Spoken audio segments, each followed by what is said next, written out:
Hello guys, the സ്റ്റാർസിലേക്ക് എല്ലാവർക്കും സ്വാഗതം. ഞാൻ ഇപ്പോൾ എത്തിയിരിക്കുന്നത് എന്തിനാണെന്നല്ലേ? വേറൊരാളെ കുറിച്ച് പറയാനാ. ആരാണെന്നല്ലേ? Cristiano Ronaldo. മെസ്സിക്കൊപ്പം എഴുതപ്പെട്ട ഫുട്ബോൾ ചരിത്രത്തിലെ മറ്റൊരു ഇതിഹാസം. ഫുട്ബോൾ ചരിത്രത്തിലെ ഏറ്റവും വലിയ പേരുകളിലൊന്നാണ് ക്രിസ്ത്യാനോ റൊണാൾഡോ. പോർച്ചുഗലിലെ മദേറയിലെ പുഞ്ചയിൽ 1985 ഫെബ്രുവരി 5 ജനിച്ച റൊണാൾഡോ സാധാരണ കുടുംബത്തിൽ നിന്ന് ലോക ഫുട്ബോളിന്റെ നെറുകയിലേക്ക് എത്തിയ താരമാണ്. ചെറുപ്പം മുതലേ ഫുട്ബോളിനോടായിരുന്നു റൊണാൾഡോയുടെ ഏറ്റവും വലിയ പ്രണയം. പരിമിതമായ സാഹചര്യങ്ങൾക്കിടയിലും വലിയ സ്വപ്നങ്ങളുമായി മുന്നേറിയ ആ കുട്ടിയാണ് പിന്നീട് ലോകത്തെ ഏറ്റവും കൂടുതൽ ആരാധകരുള്ള ഫുട്ബോൾ താരങ്ങളിൽ ഒരാളായി മാറിയത്. റൊണാൾഡോയുടെ കരിയറിലെ ആദ്യ വലിയ വഴിത്തിരിവ് സ്പോർട്ടിംഗ് ലിസ്ബണിയയിലൂടെയായിരുന്നു. അവിടെ നിന്നുള്ള മികച്ച പ്രകടനങ്ങളാണ് യൂറോപ്പിലെ വമ്പൻ ക്ലബ്ബുകളുടെ ശ്രദ്ധ അദ്ദേഹത്തിലേക്ക് തിരിച്ചത്. മാഞ്ചസ്റ്റർ യുണൈറ്റഡിന്റെ പരിശീലകനായിരുന്ന സർ അലക്സ് ഫെർഗൂസൺ റൊണാൾഡോയുടെ പ്രതിഭ തിരിച്ചറിഞ്ഞതോടെ 2003 അദ്ദേഹത്തെ ഇംഗ്ലണ്ടിലേക്ക് എത്തിച്ചു. അന്ന് വേഗതയും ഡ്രിബ്ലിങ്ങും കൊണ്ട് ശ്രദ്ധ നേടിയിരുന്ന ഒരു യുവതാരമായിരുന്നു റൊണാൾഡോ. എന്നാൽ മാഞ്ചസ്റ്റർ യുണൈറ്റഡിലെ വർഷങ്ങളിൽ കഠിനാധ്വാനത്തിലൂടെ അദ്ദേഹം തന്റെ കളിയുടെ ഓരോ മേഖലയിലും മാറ്റം വരുത്തി. മാഞ്ചസ്റ്റർ യുണൈറ്റഡിൽ റൊണാൾഡോ പുതിയ ഒരു ലോകോത്തര താരമായി വളർന്നു. ഗോളുകൾ നേടുന്നതിലും അവസരങ്ങൾ സൃഷ്ടിക്കുന്നതിലും മാത്രമല്ല, നിർണായക മത്സരങ്ങളിൽ ടീമിനെ മുന്നിൽ നിന്ന് നയിക്കുന്നതിലും അദ്ദേഹം മികവ് തെളിയിച്ചു. 2008 ആദ്യ ബാലൻഡോർ സ്വന്തമാക്കിയതോടെ ലോക ഫുട്ബോളിലെ ഏറ്റവും വലിയ താരങ്ങളിൽ ഒരാളെന്ന സ്ഥാനം റൊണാൾഡോ ഉറപ്പിച്ചു. ചാമ്പ്യൻസ് ലീഗ് കിരീടവും പ്രീമിയർ ലീഗ് കിരീടവും ഉൾപ്പെടെ നിരവധി നേട്ടങ്ങൾക്കു ശേഷം റൊണാൾഡോ തന്റെ കരിയറിലെ ഏറ്റവും വലിയ അധ്യായത്തിലേക്ക് നീങ്ങി. 2009 റയൽ മാഡ്രിഡിൽ എത്തിയതോടെ റൊണാൾഡോയുടെ കരിയർ മറ്റൊരു തലത്തിലെത്തി.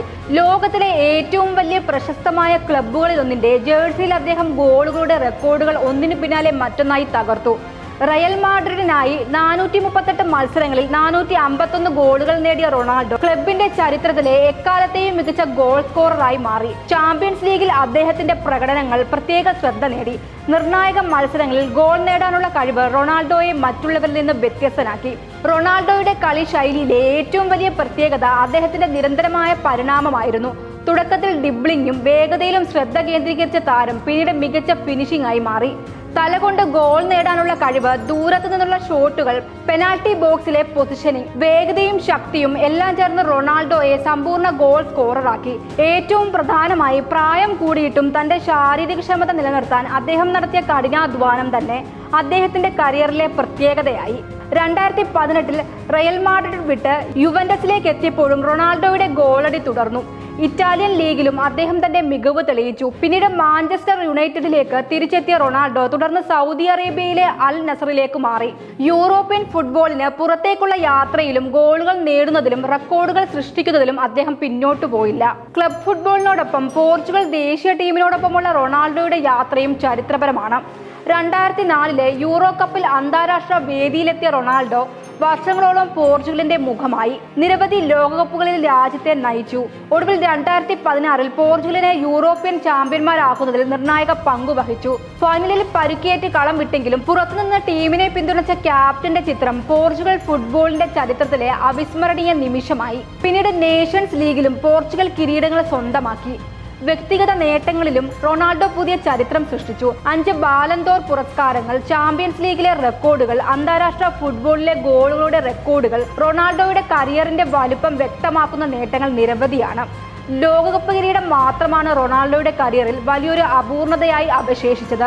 2006 മുതൽ ലോകകപ്പ് വേദിയിലെത്തിയ അദ്ദേഹം 2022 5 വ്യക്തിഗത ലോകകപ്പുകളിൽ ഗോൾ നേടുന്ന ആദ്യ പുരുഷ താരമായി ചരിത്രം കുറിച്ചു. 2026 41-ാം വയസ്സിൽ 6ാമത്തെ ലോകകപ്പിനായി പോർച്ചുഗലിന്റെ ക്യാപ്റ്റനായി ഇറങ്ങിയ റൊണാൾഡോയ്ക്ക് മുന്നിൽ മറ്റൊരു ചരിത്രം കൂടി എഴുതാനുള്ള അവസരമായിരുന്നു. 2026 ലോകകപ്പ് അദ്ദേഹത്തിന്റെ ലോകകപ്പ് കരിയറിലെ അവസാന അധ്യായമായി മാറി.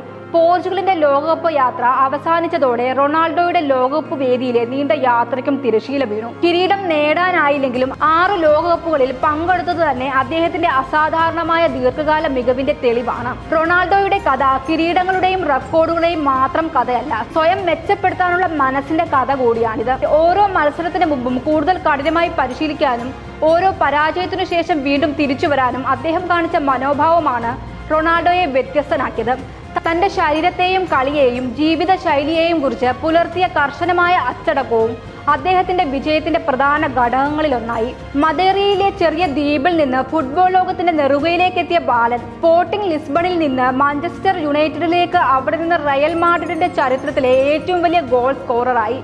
യുവന്റസിലൂടെയും അൽ നസറിലൂടെയും യാത്ര തുടർന്ന താരം ഒടുവിൽ പോർച്ചുഗലിന്റെ ഏറ്റവും വലിയ ഫുട്ബോൾ ഇതിഹാസമായി മാറിയ മനുഷ്യൻ. ക്രിസ്ത്യാനോ റൊണാൾഡോ ഒരു ഫുട്ബോൾ താരം മാത്രമല്ല, കഠിനാധ്വാനത്തിന് എത്ര ദൂരം ഒരാളെ എത്തിക്കാമെന്ന് തെളിയിച്ച ഉദാഹരണമാണ്. വീഴ്ചകളിൽ നിന്ന് തിരിച്ചു വരാനുള്ള മനസ്സിന്റെ പേരാണ് റൊണാൾഡോ. ഫുട്ബോൾ ചരിത്രത്തിലെ ഒരു അധ്യായമല്ല, ഒരു യുഗത്തിന്റെ തന്നെ പേരാണ് ക്രിസ്ത്യാനോ റൊണാൾഡോ.